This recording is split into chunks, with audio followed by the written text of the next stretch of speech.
Are Miracles Believable? By Ronald Nash. Miracles are essential to the historic Christian faith.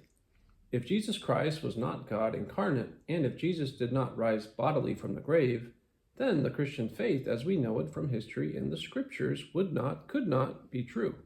See Romans 10, 9 through 10. It is then easy to see why enemies of the Christian faith direct many of their attacks against these two miracles of Christ's incarnation and resurrection in particular, and against the possibility of miracles in general. What one believes about the possibility of miracles comes from that person's worldview. On the question of miracles, the critical worldview distinction is between naturalism and supernaturalism. For a naturalist, the universe is analogous to a closed box.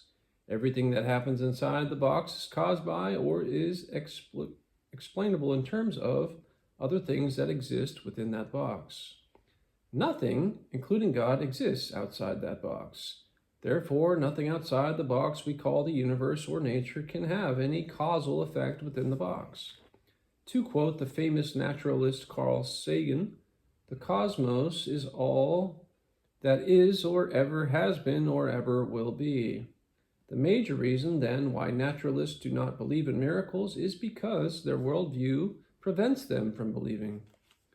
If a naturalist suddenly begins to consider the possibility that miracles are really possible, he has begun to move away from naturalism and toward a different worldview.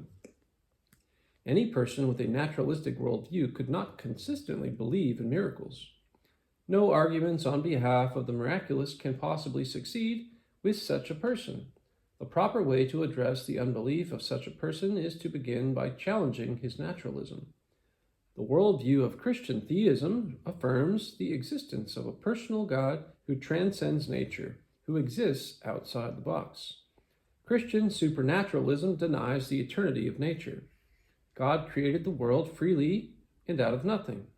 The universe is contingent in the sense that it would not have begun to exist without God's creative act, and it could not continue to exist without God's sustaining activity. The very laws of the cosmos that naturalists believe make miracles impossible were created by this God.